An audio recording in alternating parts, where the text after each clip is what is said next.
Farm Week is a production of the Mississippi State University Extension Service. Today on Farm Week, the federal government is proposing tight restrictions on those who use or sell ammonium nitrate. You will have to register with the government if you buy or sell more than 25 pounds. In light of that news, some ideas for alternative sources of nitrogen were given to participants at the warm season Forage tour. The U.S. Department of Agriculture is proposing another animal identification program. This one is getting better initial remarks than the last. In southern gardening, a shade garden is nice in the summer. We'll have some ideas on how to add color to it. In the market, some wild swings in Class 3 milk futures. As cotton prices swing too, and upside potential remains in question, John Michael Riley has analysis. In the feature segment, the outgoing Mississippi Forestry Association Outstanding Loggers of the Year. Anthony Logging of Marion County works a small crew, but allows them to treat the land right. It also allows them to stay in business in the present economy. I don't know, it seems like the bigger you are, the more headache it is, and the size we are, me and Mitch is on a piece of equipment and we know where the other one is, you know. We just never really wanted to be big.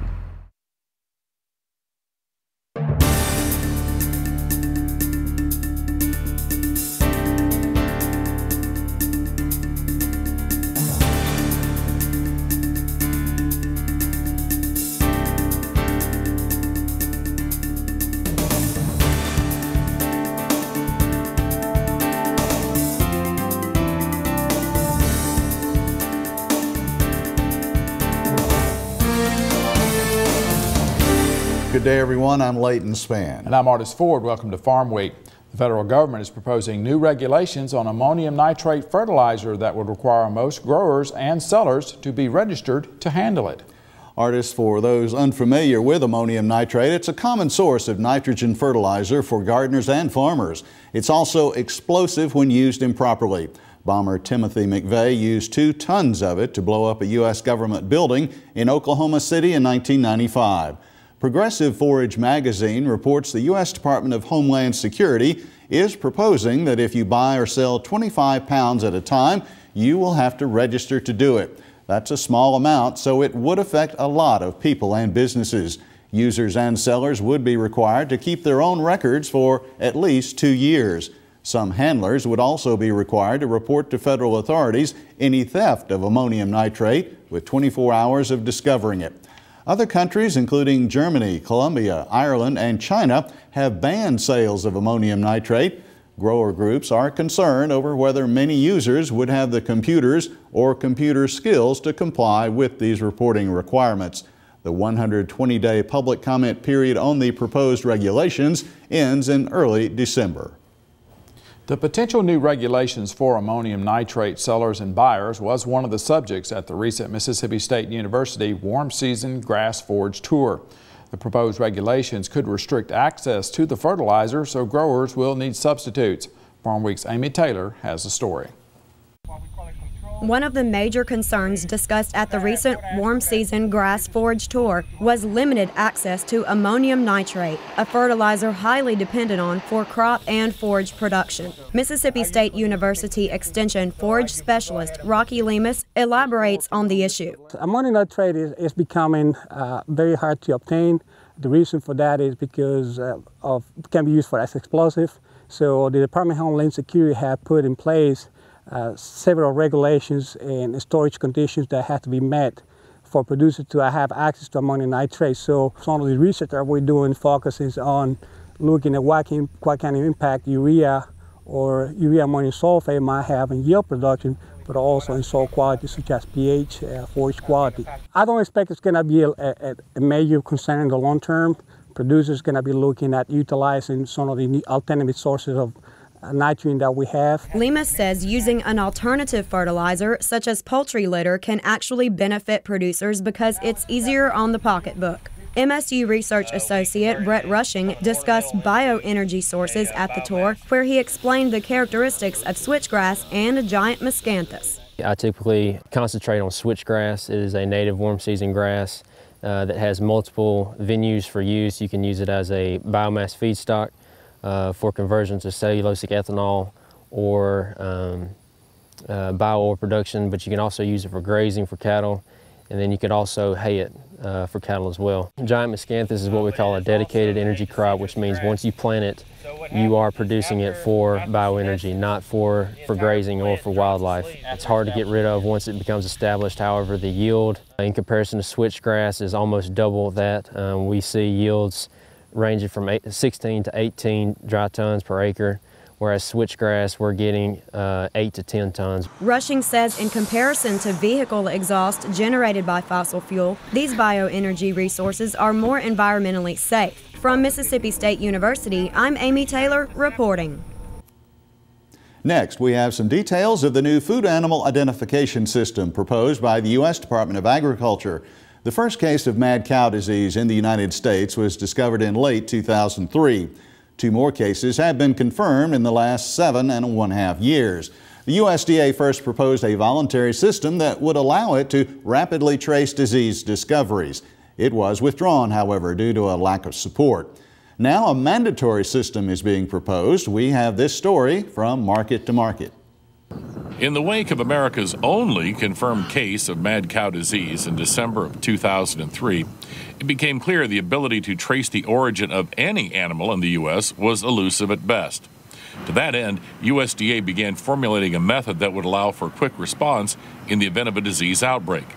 Several mandatory plans were proposed, but all met with some kind of opposition. In another attempt to provide more emergency response tools for state, local, and federal authorities, Secretary of Agriculture Tom Vilsack proposed yet another tracking system. His version would require farmers and ranchers to implement some method of identifying their animals when moving from state to state. According to Vilsack, appropriate paperwork methods would include veterinary inspection certificates, brand certificates, or owner-shipper statements. Animals could be identified using some kind of ID, like metal ear tags for cattle. Vilsack says the new system would reduce the time required to find the source of a disease outbreak from months to a few days or a few weeks at most. Under the current system, USDA agents took nearly 3 months to trace the source of a recent bovine tuberculosis outbreak. The proposed rule is another attempt to install a nationwide emergency response system when animal diseases are discovered. The first effort began in 2004 when mad cow disease was confirmed in a single cow that had been imported from Canada into Washington state. USDA officials began work on a mandatory system for tracing diseased animals back to the source, but after a great deal of wrangling, a voluntary system was implemented the same year. According to USDA records, only 36% of farmers and ranchers had signed up for the program by 2009. So far, the proposed rule has received mixed reviews. The National Pork Producers Council likes the program, stating it would allow U.S. pork to compete more effectively in the international marketplace. And the National Cattlemen's Beef Association is supportive of a disease traceability program and commended USDA for listening to concerns voiced by America's cattle producers. But NCBA is waiting to review the proposal before endorsing or rejecting the new rule. Farmers and ranchers have 90 days to submit their comments to the proposed interstate traceability rule. When it's hot in the summer, nothing beats relaxing in the shade. In this week's Southern Gardening segment, Extension horticulturist Dr. Gary Bachman shows us how to brighten a shady summer landscape.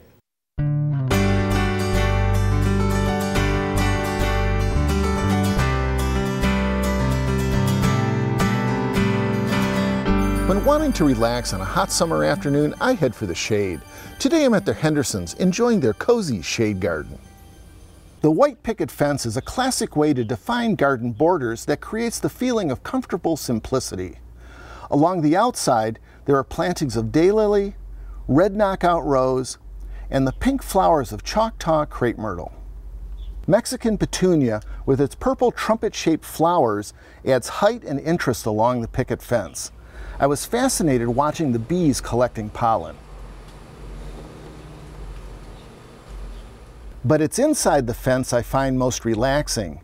Shade is provided by the pecan tree with its leaning trunk. A perennial I really enjoy is the Coreopsis Route 66 with its thread-like bright green foliage. The 2-inch flowers have a bright red splotch that seems to bleed into the yellow petals. And like snowflakes, no two are identical. I really like Route 66 being loosely combined with yellow zinnia and double red portulaca. The red verbena is a colorful companion to the liriope edging. Caladiums are grown for their colorful foliage, and every shade garden needs a few caladiums like White Christmas. This caladium's large white leaves have pronounced dark green veining and really brightens any shady pocket in the landscape. The shade garden doesn't have to be a dark place. Adding a few brightly colored plants that shine will brighten the entire garden. I'm Gary Bachman for Southern Gardening. Gary says don't just settle for shade in a shade garden, plan for some color as well. In the feature segment today, Layton, Anthony Logging of Marion County. This crew is small in size, but it pays attention to detail, and it's one of the reasons they're still working. Time now for the markets with Layton. And Layton, you say that cotton is sliding on worries about the economy. That's right, Artist. Futures had jumped at midweek, but then towards the end of the week, as we are recording this program, they had succumbed to the pressure from other outside markets. Also ahead this week, milk prices may have a bounce ahead. Some analysts think corn may be rationed, while lots of timber on the stump may keep wood prices low. We begin in livestock, where demand for pork is staying strong, according to most analysts. Naomi Bloom says that a key to keeping hogs in a long-term uptrend will be whether ham demand can be maintained. We're exporting millions of pounds to China and to South Korea. And the key thing to watch right now in the hog market is the $80 area in the October contract and in the December contract, and how that correlates with ham. The demand for ham has to remain strong because traditionally in the fourth quarter we see supply levels come higher and prices go down. But if that ham demand can stay strong, that should keep the October and December futures above 80, which will keep it in the long-term uptrend and keep that market as a longer-term friendly buy. This month has witnessed some wild swings in the Class 3 milk market. There was a big sell-off in milk over a week ago, and then the cheese price came down. Analysts say we are at some longer-term support levels now in the dairy market, while some short covering and maybe even a price bounce higher are projected. Trader Naomi Bloom thinks there's one factor in this market that overrides everything else. We've got $7 corn, and in the deferred months we've got milk that's trading at $16, $17, and that doesn't work. It doesn't work. So if we can see demand pick up, either the milk price has to go higher or the feed price has to come down, but overall it's a shifting area. If we can hold support here, we'll go back up into the 20s. The USDA is just out with its report on farm computer usage, and that brings us to the trivia quiz this week. How many Mississippi farms have computer access as of 2011? The answer is 32%, 59%, 74%, or 91%. I'll tell you in less than 5 minutes. We're going to pause now for a short break on Farm Week. Coming up, we'll look at the calendar in the second part of the markets. Leighton Spann says some think there's too much optimism in the cotton market, while the supply of timber is growing. In the feature segment today, the outgoing Mississippi Forestry Association Outstanding Loggers of the Year. Anthony Logging runs a safety-minded crew that keeps landowners happy.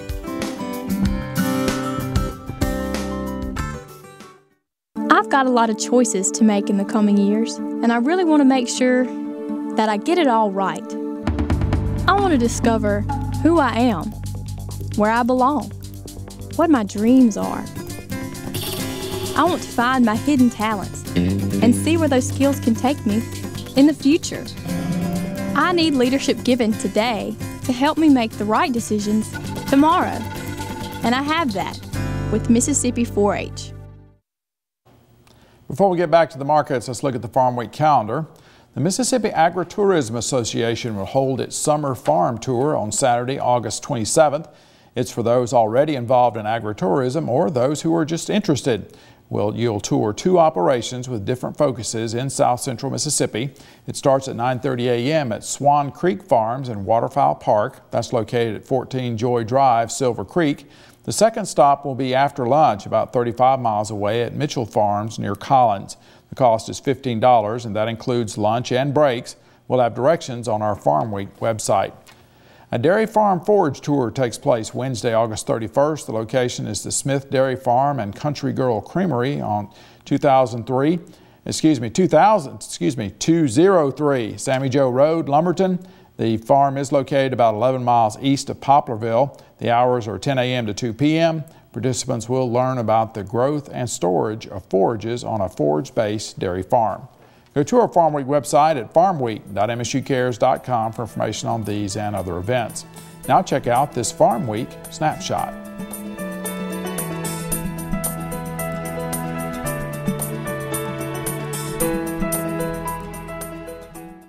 Following the recent corn production estimate from the USDA, at least one ag economist says corn rationing among end users is inevitable. Darrell Good of the University of Illinois said this week that it looks like we have a small enough supply of corn that consumption will have to be restricted during the upcoming marketing year. However, he acknowledges that picture could change should demand weaken due to the economy or some other factors. Well, some analysts are wondering if USDA's boost in U.S. cotton yield and harvested acres in the August reports was a bit too optimistic.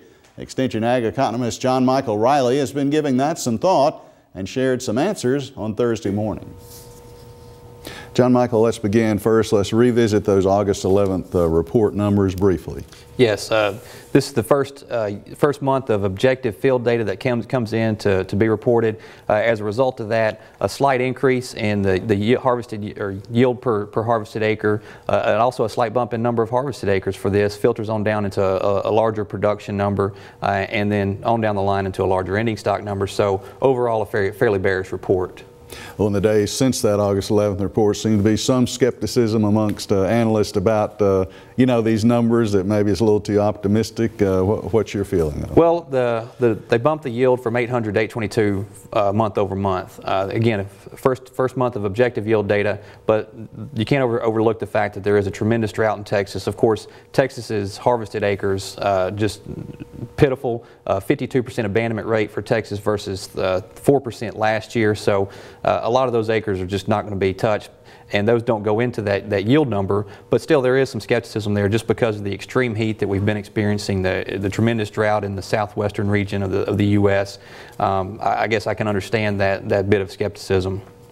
All right, and as we record this, prices have come down a little bit as the week has gone on in the cotton market, and again, you say that's tied to this national economy weighing on prices. Exactly. The sensitivity of cotton prices to the economy is much greater than, say, food and fuel commodities. As a result of this current roller coaster ride we've been going on in equities markets, cotton is suffering as a result of that. That's probably going to continue to be the leading indicator of where cotton prices are headed, is what the general economy is doing. Well, what about the foreign front, export market, export competition? Well, yeah, they did lower the export number for 2011 versus 2010. We're starting to see some slack off there. If you look at global production, up from previous years, ending stock number up from previous years, 46% stocks to use from a global standpoint. That's up a little bit from years past. So I think that's also playing into this overall cotton price. It's no secret the slow economy is hurting Mississippi's timber industry. Pine saw timber prices are not expected to improve anytime soon, according to Extension Forestry economist James Henderson. This is leading many landowners to delay tree harvest activities on their property. Henderson says that as a result, there may be so much timber on the stump that prices will stay low beyond 2016, even if the housing market improves. Now to our trivia answer as we wrap up this portion of Farm Week. B is the right choice this week. The government says 59% of farms in Mississippi have computer access in 2011. That is up 6% from 2009. In a month or so here on Farm Week, we'll introduce you to the new Mississippi Forestry Association Outstanding Logger of the Year. In the feature segment today, we have Anthony logging the outgoing MFA Outstanding Logger of the Year. This family operation is based in Marion County, west of Hattiesburg. Professional is one common term that's used to describe its work. This might seem an odd word to use to those unfamiliar with logging. To survive in today's recession-hit timber industry, however, you can't make mistakes.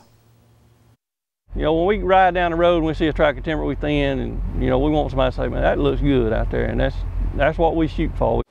Mitch Anthony and his two brothers came by their logging careers honestly. They grew up working for their father's logging company in the Columbia, Mississippi area. In 1995, Mitch and his middle brother Mike formed their own company, Anthony Logging. In 2008, youngest brother Mark joined his brothers as a truck driver. I've really been doing this since I was about 16 years old. When I wasn't in school, I was out here. I just turned 39 in June, so pretty much all my life.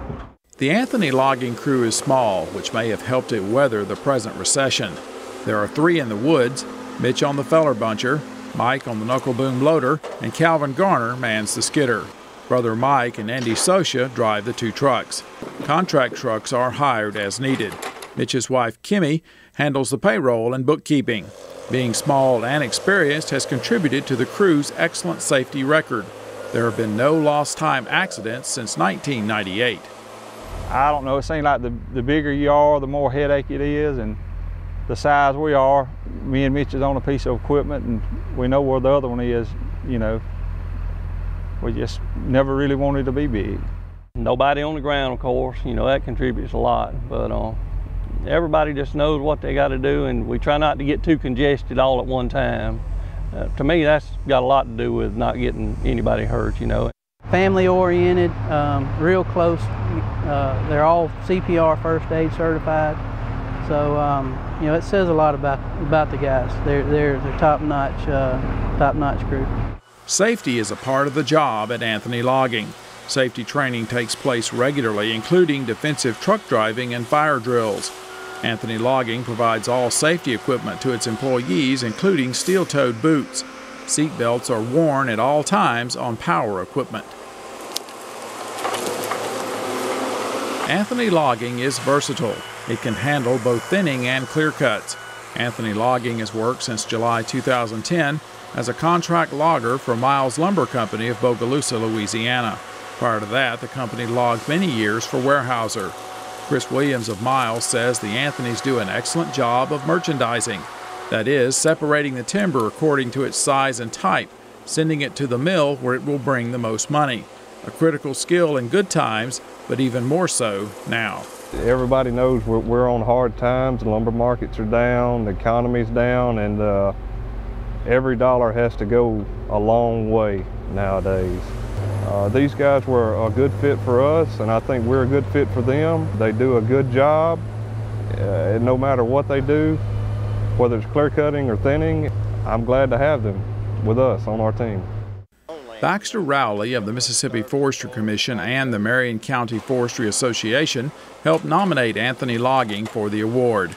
Rowley says the Anthonys are respected in Marion County for the way they leave a logging site. They follow the environmental guidelines of the Sustainable Forestry Initiative and best management practices. The tracks are always clean after they leave. They follow proper B&Ps, best management practices. They don't leave any trash on the sites. It's just a professional logging job. Pride is something that's a really good story. Their job had the feel, the look, the clean aesthetics. The harvesting job was just excellent. And that's a story that needs to be told in today's business environment with the public perception of forestry and logging. They put a real good positive story out. Jimmy Broughton is the president of the Marion County Forestry Association. He helped to nominate the Anthonys for the award. A veteran of the Mississippi timber industry, the Anthonys have cut for him in the past. It's easy to check, I call it kind of walk up a logging job or check a logging job. It's easy for me to go do theirs. Man, I know I'm not going to find anything going wrong. Mitch and Mike Anthony are also known as being men of their word, both on and off the job. They're stand-up people. They, whatever they say they will do, they will do. Logging companies don't often get the same respect traditional brick and mortar businesses do, but it's not for lack of capital investment. Logging companies also have to meet the same obligations other businesses do. It's not hard to get $1 million worth of equipment and 3 or 4 pieces on your logging job. Most of the loggers out here have over $1 million invested in their business. They've got liability insurance, they've got workers' comp, they've got, they've got accountants, they've got bookkeepers, they've got the whole 9 yards. I mean, it's the same business as a sidewalk business in the middle of town, only it's just out in the woods. The Anthonys are known for being active in their community. They participate in the Log a Load for Kids program and the Marion County Forestry Association. As you can imagine, family ties are strong. Mitch and his wife Kimmy have one daughter, Alex, while Mike and his wife Jonna have a son, Evan. I asked Mitch what it was like having a brother as a business partner. I think we're gonna make it all right, I think. At the end of the day, the mission statement of Anthony Logging could be summed up in a few words. We try to do it, to log it to where if it was our land, that's the way we'd want it done. You can watch this story about the Anthonys again on our Farm Week website. We will have links to get you in touch with the Mississippi Forestry Association, the Mississippi Forestry Commission, and the Mississippi State University Extension Service. All can give you good forestry information and give you some good advice on choosing a logger for your land. And Leighton, unfortunately, as we heard earlier in the show, as you were talking about, timber is sitting there on the stump because folks aren't selling it, so we could see low prices for a while. We are at the end of Farm Week for this week. On our show next week, we've showed you a lot of different farms through the years, but this may be a first. It is a 1-acre rooftop operation in New York City on top of a building. It's a serious effort to jumpstart local agriculture in Gotham City. Some believe NYC could grow all its produce needs. In Southern Gardening, coneflowers. They're native plants, but they're not boring. They come in a variety of styles and colors. For the rest of the Farm Week crew, I'm Artis Ford. And I'm Leighton Spann. Thanks so much for watching. We'll be back next week.